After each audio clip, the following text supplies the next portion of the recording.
At 78 years old, Sally Field has nothing left to prove. With 2 Oscars, decades of unforgettable roles, and a reputation as one of Hollywood's most beloved actresses, her legacy is secure. However, beneath the public persona of applause and heartfelt performances lies a side of Sally that the public rarely sees, a side that remembers every betrayal, every insult, and every co-star who crossed the line. Now, with the wisdom of age, Sally Field is finally revealing the names of the 6 actors she hated the most. These weren't petty spats or fleeting disagreements, but deep bruising clashes, some on set and others behind the scenes, that shaped the course of her career and haunted her long after the cameras stopped rolling. This list, she suggests, will change everything you thought you knew about Hollywood. The Heartbreaker, Burt Reynolds. Their romance was tabloid gold. Sally Field and Burt Reynolds, the power couple of the late 70s. On screen, their chemistry was electric, charming, playful, and irresistibly charismatic, making Smokey and the Bandit a cultural phenomenon. However, behind the curtain, the truth was far more unsettling. Sally once described Burt as controlling, a man who thrived on dominance and dismissed anyone who threatened his spotlight, even her. He constantly belittled her, mocked her looks, questioned her intelligence, and subtly but cuttingly diminished her acting ability. He would offer backhanded compliments in interviews, then return home to icy silences or passive-aggressive remarks. In her memoir, In Pieces, Sally peeled back the glossy Hollywood veneer, revealing how Burt wouldn't allow her to speak freely, how he'd interrupt her mid-sentence and override her decisions both professionally and personally. He wanted her next to him, smiling and silent, and she described feeling like a prized possession, something to be shown off, not someone to be cherished. Worse, he manipulated her emotions. One minute he'd be charming and affectionate. The next, he'd withhold love as punishment. Over time, her sense of self began to erode, and even at the height of her fame, she often felt invisible when standing beside him. "I never felt truly seen," she admitted. "I was there, but not me. Not the full me." Despite the years they spent together, Sally later confessed she was never sure who the real Burt Reynolds even was. The man the public adored was not the one who came home at night. And yet she tried, giving everything she could to make it work. "I wanted to love him. I did love him, but he hurt me. He may have been the bandit to the world, but to Sally, he was heartbroken in disguise, and he was only the beginning." The egomaniac, Tommy Lee Jones, and the set of Backroads, Sally Field arrived with high hopes. It was a gritty, offbeat script, a chance to dig into a character with real depth. She was ready to collaborate, to create something meaningful. But instead of connection, she was met with a wall of silence, and that wall's name was Tommy Lee Jones. From day one, Sally described him as dismissive, not just professionally but personally. He barely acknowledged her during rehearsals, offered no small talk, and refused to engage in the usual actorly back and forth that helps build trust on a demanding shoot. He came to set, hit his marks, delivered his lines, and left. No warmth, no respect, just ice. For an actress who had built her career on emotional authenticity and open-hearted performances, Jones's behavior was disorienting. She wasn't just acting opposite a cold character, she was acting opposite a cold person. Co-stars are supposed to lift each other, she recalled. He made her feel like dead weight. Sally later revealed that she would try to initiate conversation, between takes, ask questions about their characters, even crack light jokes to ease the tension. Jones wouldn't bite. Sometimes he wouldn't even look at her, she said. He treated her as though she didn't belong on set with him, as if she were beneath him. Critics panned Backroads upon its release, citing a lack of chemistry between the leads. What the public didn't know was that the problem wasn't the script. It was the emotional chill between takes. Sally once said, "We were supposed to play 2 broken people learning to love, but I was playing alone." Though she remained professional throughout filming, she admitted the experience drained her. The set wasn't just cold, it was isolating. For Sally, who thrives on connection, that kind of emotional distance felt like sabotage. After Backroads, she never worked with Tommy Lee Jones again, and when asked about the experience in later years, she never lashed out. But the subtle frost in her words said enough. She never forgot how cold a set could feel. But not all her feuds were silent. The scene stealer, Robert Blake. During their time filming Say Goodbye, Maggie Cole, Sally Field came face to face with one of the most volatile personalities she'd ever encountered, Robert Blake. Known for his intense method acting and erratic mood swings, Blake didn't just bring unpredictability to his performances, he brought it to every corner of the set. From the start, Sally struggled to find a rhythm. Blake would change lines without warning, go off script mid-scene, and sabotage carefully planned takes by throwing in unscripted behavior. What might have seemed like creative spontaneity to him, Sally saw as pure chaos. She accused him of undermining her at every turn, not just in front of the camera but behind it as well. Worse, his behavior wasn't limited to her. Crew members reported frequent outbursts, verbal tirades, and sudden mood shifts. The creation of a hostile environment on set deeply affected everyone involved.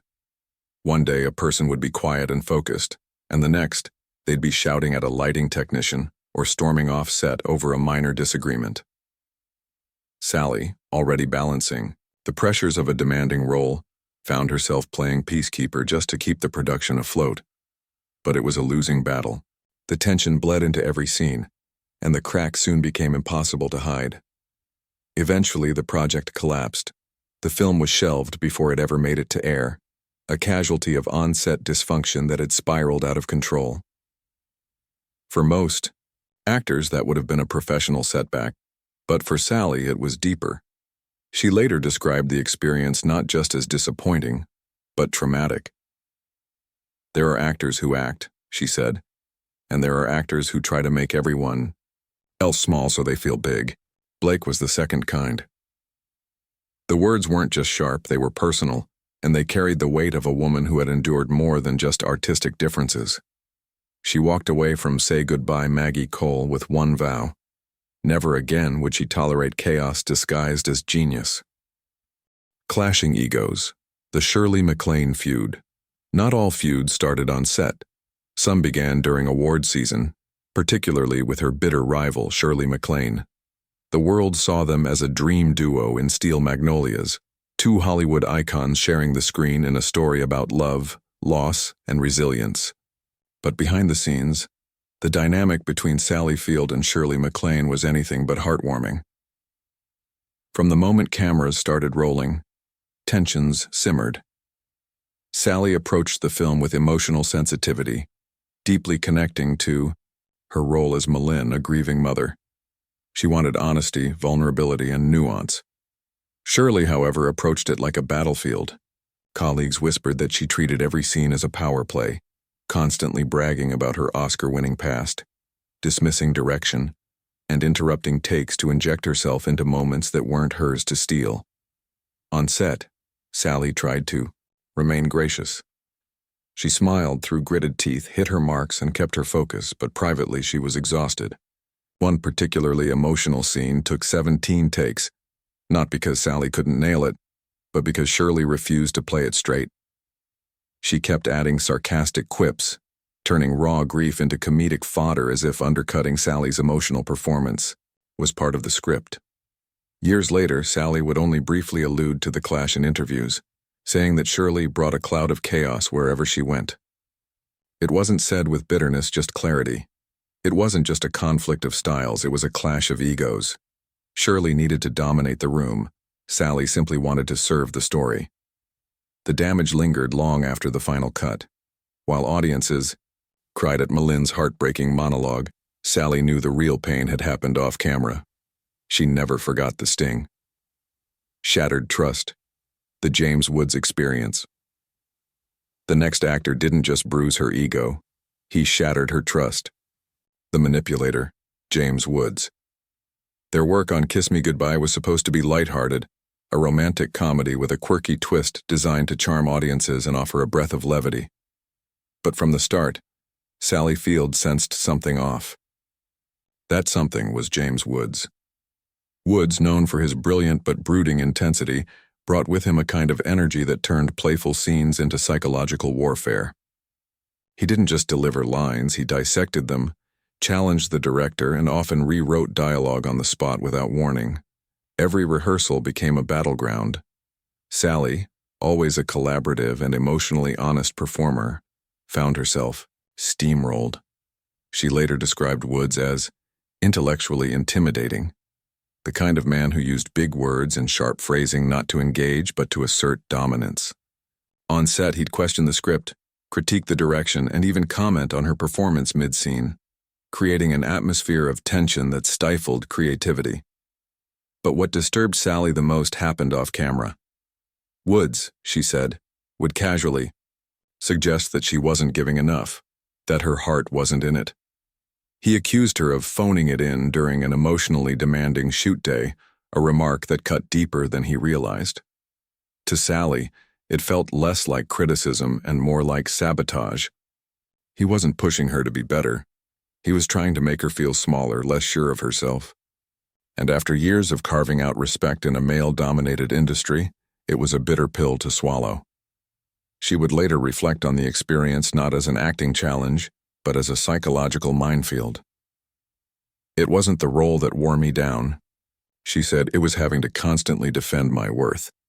From that set, she walked away not just exhausted but transformed. She made herself a quiet vow.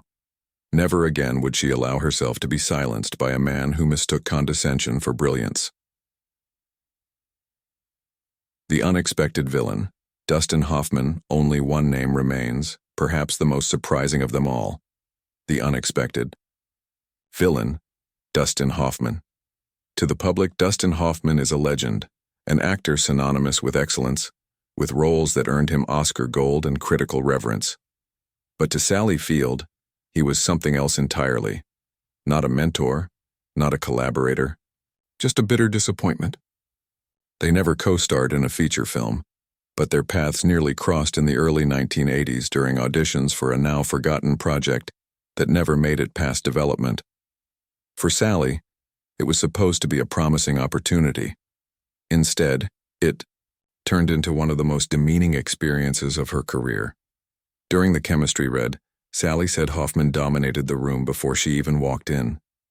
He cracked jokes with the producers, made pointed remarks about the script, and when she finally began her reading, he interrupted multiple times, not to help, not to collaborate, but to correct her delivery, comment on her choices, and question her interpretation of the character in front of everyone.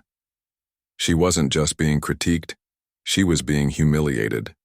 In Sally's words, it felt like auditioning for a man who'd already decided you weren't enough. She described feeling like a schoolgirl, not a two-time Emmy-winning actress who had already proven herself on stage and screen. The sting deepened when later that week she heard from a mutual contact that Hoffman had bragged about sabotaging the audition. He reportedly said the chemistry wasn't there and that he'd made sure of it. To Sally, that wasn't just unprofessional. It was cruel. It took time for her to make peace with what happened. For weeks she questioned herself, wondering if she had somehow fumbled the opportunity. But with distance came clarity. The problem hadn't been her performance. It had been Hoffman's need to control the room, to prove he was the smartest man, present, even if it meant stepping on someone else's voice. She later called it one of the most humiliating moments she'd ever endured professionally, and it changed her forever. From that point on, Sally made a vow. No more working with men who mistook arrogance for genius, and she kept that promise.